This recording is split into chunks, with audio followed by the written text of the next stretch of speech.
That breaking news comes from Capitol Hill tonight, where a high-stakes drama is playing out in Congress.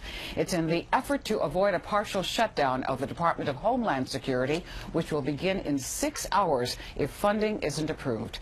Senior political reporter Scott Thuman following it all in the ABC 7 Capitol Hill Bureau tonight. Scott? Maureen, really dramatic moments here on the Hill. Some people even describing it as chaos. The House was poised to pass a 3-week emergency extension to keep the Department of Homeland Security funded, keep everyone on the job. They failed to do that today, missing out by about 20 votes. Now, earlier today, as we look at video from the Hill, when people were on the House floor wrangling for votes, trying to make sure that they had the numbers, it was really kind of a high-stakes game. The problem is this. Some Republicans voted against it because it doesn't have provisions that water down President Obama's immigration policies. A big majority of Democrats voted no because they say it's not a full year of funding. They think it's just kicking the can down the road again.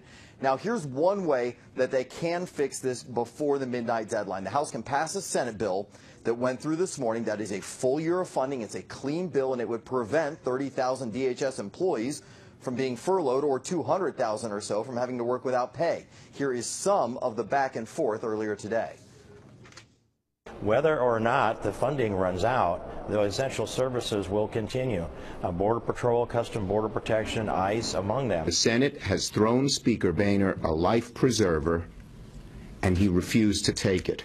We hope over the next 3 weeks he comes to his senses and takes that life preserver. Now, that last comment coming from those who say it wouldn't be a colossal problem if somehow they didn't get this done by midnight, that security would still remain a top priority and be funded at least workload-wise. They just wouldn't get paid right away. Nevertheless, you've got leaders from both parties now telling their members, stick around. We could have another vote tonight. We may be doing this tomorrow. They just don't know. It looks like they're all behind closed doors trying to figure it out as we speak. On Capitol Hill, Scott Thuman, ABC 7 News. Thank you, Scott.